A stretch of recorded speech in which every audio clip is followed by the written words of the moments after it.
Bonjour, bienvenue sur Gwem TV. Aujourd'hui dans cette vidéo, je vais vous partager un peu mes observations sur la période actuelle, au niveau aussi des propositions qui se font au niveau du développement personnel, de tout ce qui est voilà, thérapeutique et du marketing qui va avec. En fait, moi, tous les sujets qui m'intéressent partent souvent d'une expérience personnelle, hein, donc de mon côté, effectivement, là j'ai 43 ans, ça fait 25 ans que je suis dans le domaine, tout ce qui m'intéresse concernant le corps, l'esprit, les émotions, mais aussi tout l'aspect spirituel, puisque très jeune j'ai eu des douleurs, pas de joie, pas d'envie de vivre comme les autres enfants, donc je me suis assez rapidement posé des questions, et puis dès que j'ai eu 17-18 ans, j'ai commencé à chercher des réponses en fait, hein. D'abord dans des pratiques orientales comme le yoga, le qigong, etc. Donc dans les années 98-99, et puis ensuite ça s'est jamais arrêté. J'ai commencé un travail de thérapie pour moi-même, et puis ensuite je me suis formée en tant qu'ostéopathe pendant 6 ans à plein temps, tout en continuant en dehors de ces études, moi, toute l'exploration, les lectures, les expérimentations sur moi-même de certaines approches, thérapie, recherche.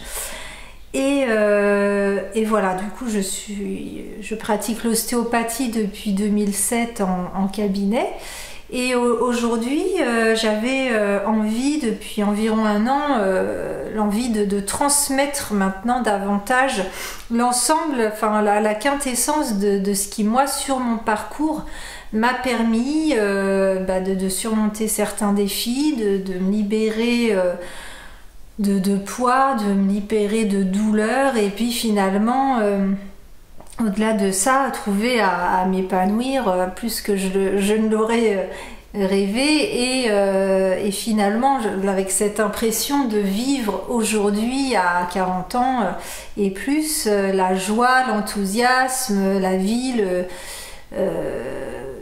la fête qui est la vie, que la plupart des gens ont vécu plutôt dans l'enfance. Moi, c'est maintenant que ça commence. Ça a été dans le sens inverse. Donc aujourd'hui, j'ai écrit des chansons il y a 2 ans que j'ai pu voilà, faire des petits concerts devant une centaine de personnes, voilà, pour le plaisir de partager, de m'amuser.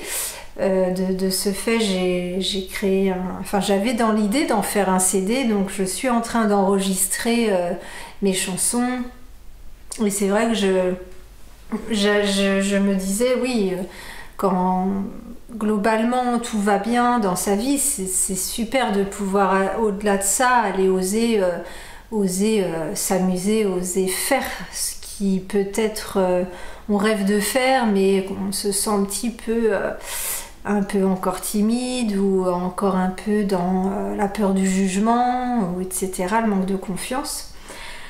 Et en même temps que du coup moi je suis dans tout cet élan, je me suis dit, bon, là j'ai besoin d'apprendre un petit peu tout ce qui est communication web, etc., puisqu'aujourd'hui tout se fait beaucoup par ces médias-là, par les réseaux, par le web et tout ça, et je voyais fleurir une multitude de propositions en tout genre concernant oser dépasser voilà, ses limites, sur le chamanisme, sur des canalisations, sur voilà, guérir des choses, et parfois donc des choses qui semblent alléchantes, etc., avec des personnes, en regardant un petit peu le parcours, qui sont dans ce domaine-là depuis très récemment finalement, et qui voilà, des fois promettent monts et merveilles, etc. Et en même temps je me disais, bah oui, mais aujourd'hui c'est comme ça sur internet, il faut pouvoir mettre les formations en ligne, les choses comme ça. Donc je commençais à m'intéresser par besoin où j'en suis d'avoir l'envie de partager sous forme de séminaires web ou de formation, de programmes, la quintessence de ce qui moi m'a vraiment aidé et appris à aider moi-même et aider mes patients. Je m'aperçois finalement que j'arrive encore à des limites parce que j'ai été dans me former, prendre moi-même des formations pour me former, et je comprends finalement que les stratégies, on va dire beaucoup, la plupart invitent quand même à jouer sur les failles de la psychologie humaine. Donc c'est plutôt ce que moi j'aimerais vraiment justement dans ce que je voulais transmettre. Toute l'idée c'est de retrouver sa liberté, donc ça va à l'inverse vraiment de ça. Donc des exemples précis, ça va appuyer sur ce qui va nous activer, des fois nous faire acheter. Ça va être soit qu'on imagine qu'on va... Sans ça, on va rater vraiment quelque chose. Donc il y a cette peur de rater l'occasion, cette peur de passer à côté d'une bonne affaire. Parce qu'il y a souvent cette approche de je vous vends en early bird et où voilà, c'est moins cher pour les premiers ou pour ci ou pour ça. Et c'est vrai que ça fonctionne. Je suis la première des fois sur des trucs. Avant, on voyait des promos dans les magasins, mais maintenant, c'est ça sur le web énormément. Et c'est vrai qu'on se dit, mince, je pourrais gagner 70%, là, il faut que je le prenne, quoi. Et... ou alors, ça va promettre que sans ça, on va passer à côté d'une vie de rêve, une vie extraordinaire, etc. Et donc voilà, il y a différentes façons, mais ça tire des ficelles qui sont finalement pas du tout déjà dans l'esprit de nous libérer de ces mécanismes en fait.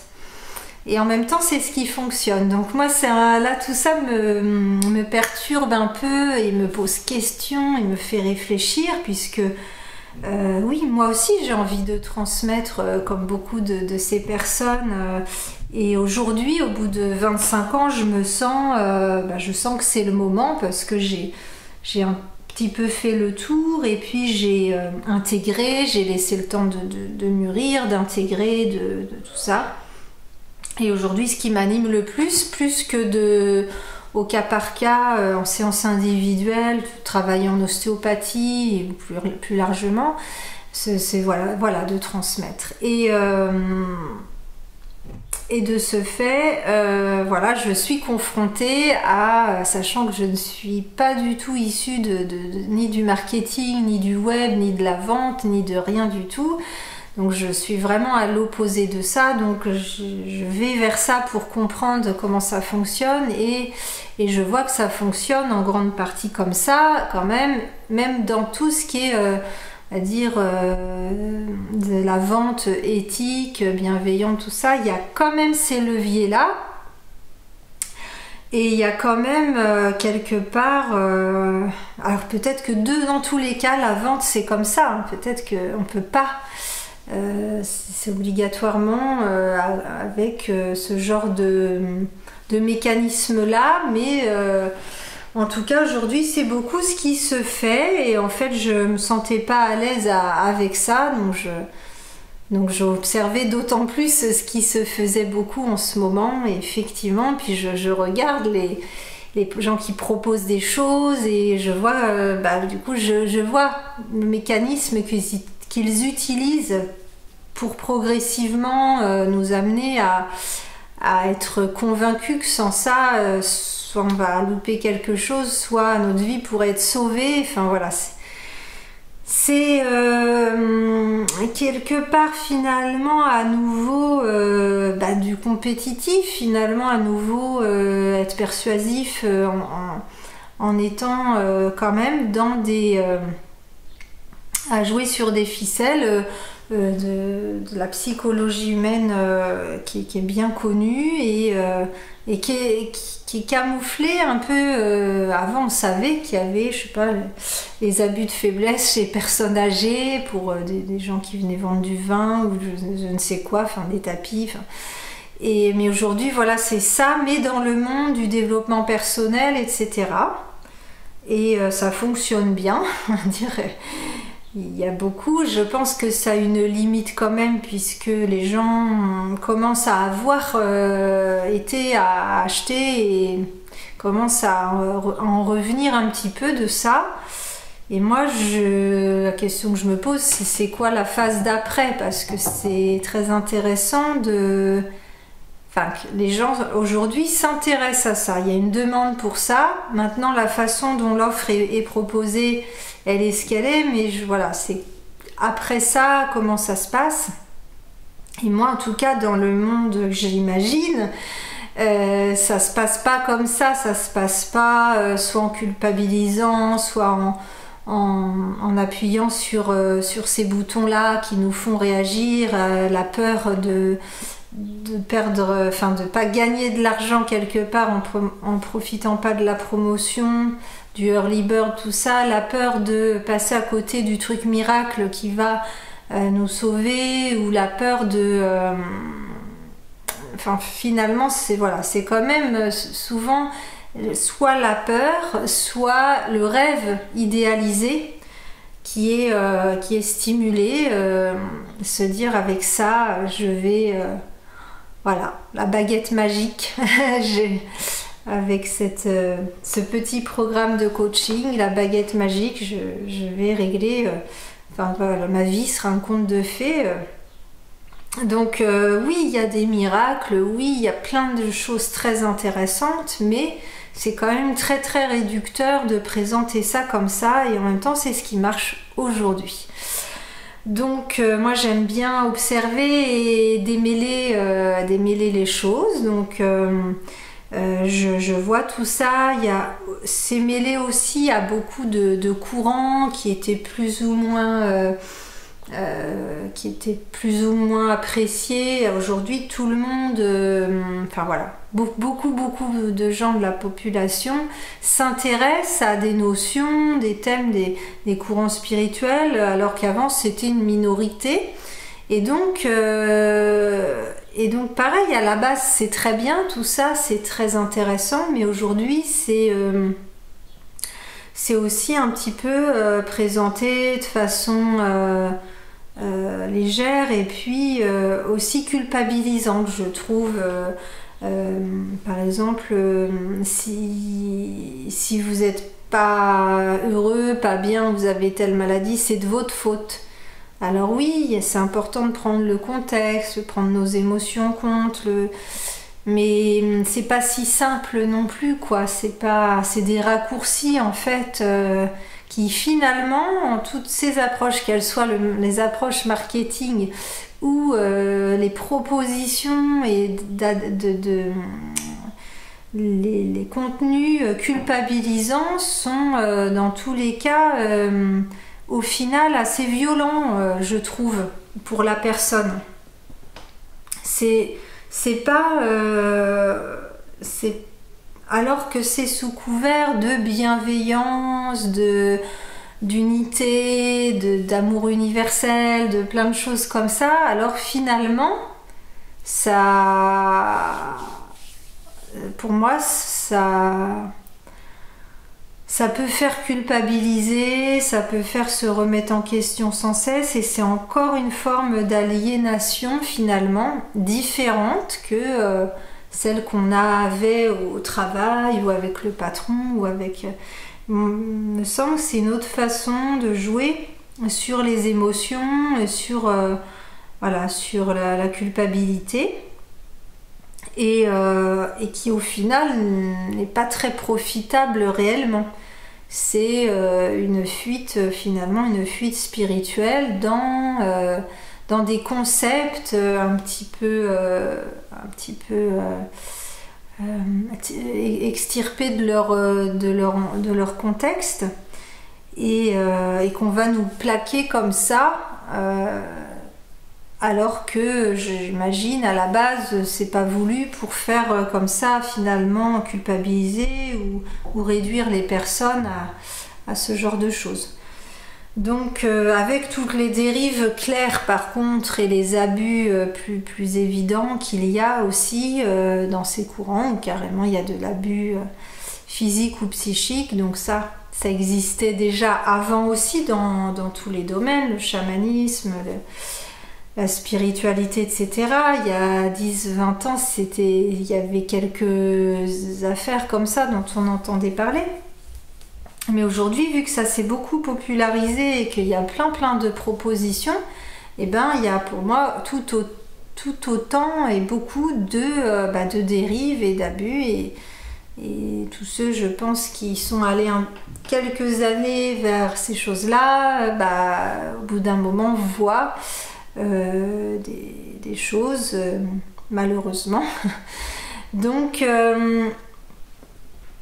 quelque part, moi, je n'étais pas favorable à la politique de ces dernières années qui a beaucoup appuyé sur la peur, sur la culpabilité, sur nous effrayer, nous faire accepter des choses sous couvert de bien faire, sous couvert d'aider son prochain, d'être généreux, d'être tous ensemble. Eh bien, je trouve, mais moi c'est mon expérience de ce que je vois actuellement sur les réseaux, des gens qui me partagent leurs propres expériences, que finalement les mêmes outils sont utilisés soi-disant pour du développement personnel, pour accepter de vendre ce qu'on a proposé et puis ça fonctionne, que les ventes fonctionnent. Du coup, c'est les mêmes outils qui sont transposés sur soi-disant des choses pour nous faire du bien, pour nous aider. Donc c'est assez spécial cette période, je trouve. Depuis 3 ans, clairement, on voit beaucoup de choses. Et c'est aussi sur ce plan-là, selon moi, qu'il se passe beaucoup de manipulation. Bien sûr, la plupart d'entre nous, et sûrement moi-même aussi, je ne suis pas du tout épargnée par tout ça. On en est beaucoup à avoir eu des traumas. Ces traumas, c'est pas forcément des choses très graves. Des fois un accident de voiture, des fois une naissance difficile, des fois juste que voilà, le parent n'était pas disponible. Des fois on imagine c'est que les grosses choses, mais non, le corps il imprime un peu des choses qui pourraient paraître pour le voisin insignifiantes. Et de ce fait, notre système nerveux réagit et on fonctionne ensuite sur des schémas qui ont été imprimés comme ça.